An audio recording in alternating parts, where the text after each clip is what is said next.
Le gouvernement ivoirien, dans sa politique d'éducation, a adopté un plan sectoriel éducation-formation PSE 2016-2025. Un plan qui vise à assurer à tous les enfants et adultes une éducation et une formation de qualité.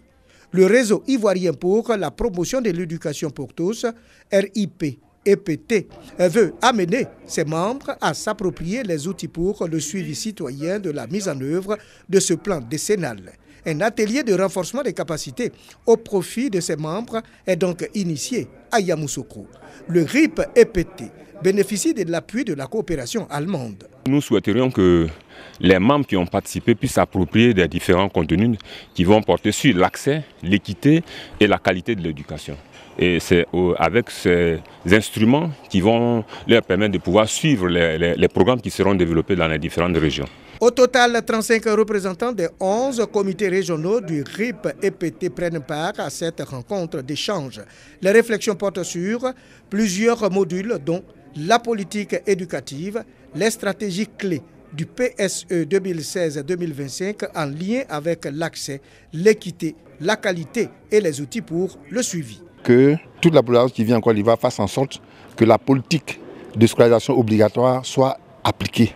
Mais au-delà de là, il y a aussi des obstacles qui font que la mise en œuvre de la PESO pose un problème, à savoir l'insuffisance des salles de classe, insuffisance d'enseignants. Créé en 2010, le RIP-EPT a pour objectif de contribuer à l'avènement d'un système éducatif de qualité inclusif, démocratique et accessible pour tous.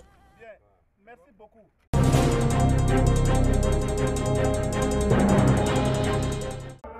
Développer le département de Mengué, tel est le but visé par les fils et filles de cette localité.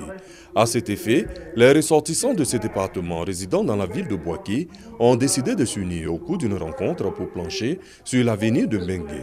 Cette rencontre, initiée par le député de cette localité, a été le lieu pour lui de faire le point des activités entreprises et par ailleurs, le cadre pour lui de proposer les perspectives envisagées pour la réalisation de cet objectif. Il a aussi exhorté les ressortissants de ce département à se mettre ensemble pour aider le président de la République, Alassane Ouattara, dans sa mission de faire de la Côte d'Ivoire un pays émergent. Je crois à la démocratie locale. Le rôle de l'État, c'est de payer les fonctionnaires, c'est de faire des écoles, c'est de faire des centres de santé, c'est de faire des routes. Mais le reste appartient aux cadres à travers leurs relations. Si vous connaissez une ambassade, vous connaissez des ONG, il vous revient d'aller négocier des forages. Il vous revient d'aller négocier des centres de santé. Cette rencontre a été soldée par des danses folkloriques, attestant la joie de ses ressortissants.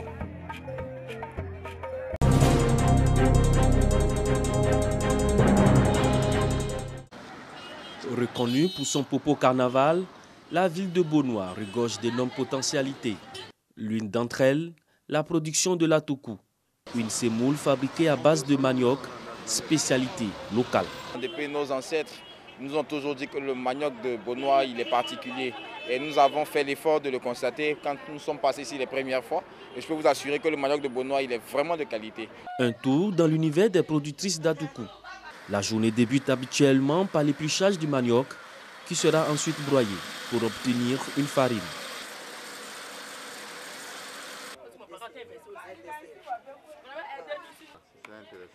Je commence à 11h30, à 19h30, je ferme. Mais par jour, je peux piler moins 2000, 3000 kg.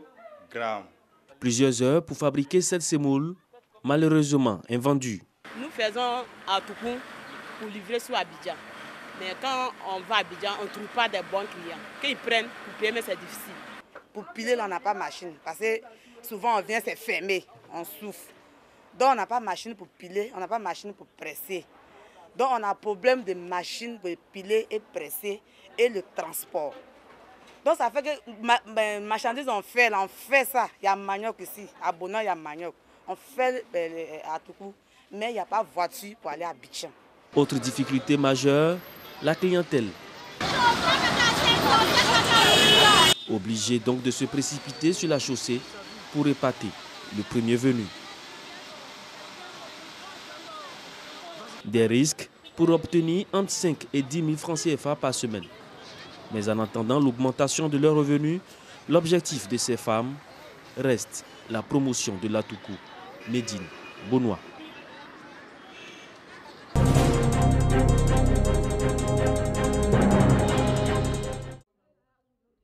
Du cacao en séchage dans presque toutes les cours, preuve que nous sommes dans un village d'agriculteurs.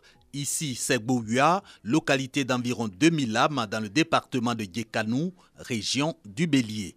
Électricité, école, dispensaire, tout d'un village moderne, sauf de l'eau.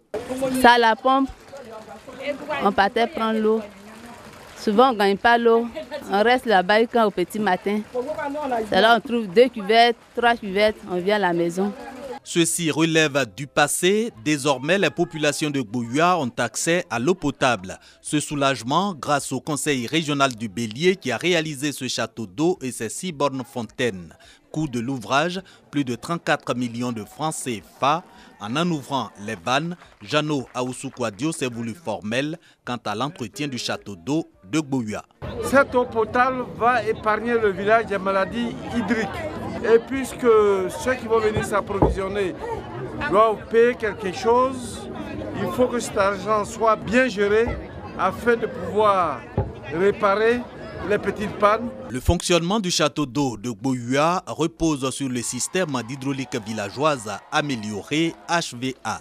Le financement de l'ouvrage porte à 343 millions de francs CFA, le montant investi en 5 ans par le Conseil régional du Bélier dans le secteur de l'hydraulique.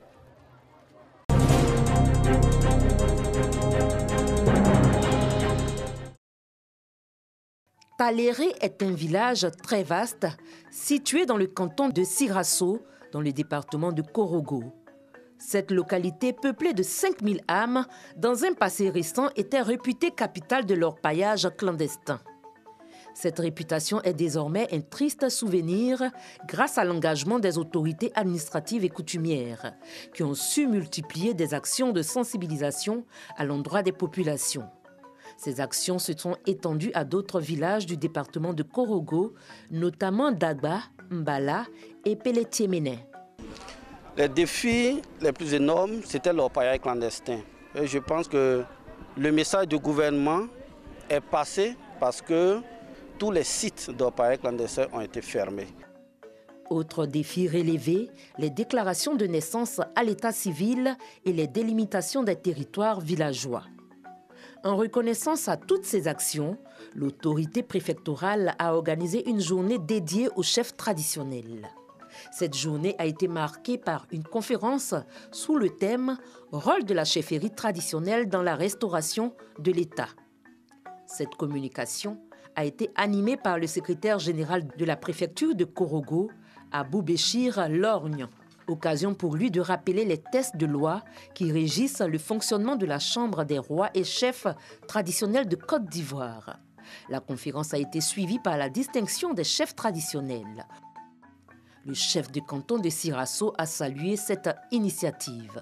Certains leaders des jeunes orpailleurs clandestins entendent rendre des témoignages afin de sensibiliser leurs camarades à privilégier l'intérêt communautaire. Quand les gens de orpailleurs sont arrivés dans nos villages à Taléré, nous on a cru que c'est un bon travail.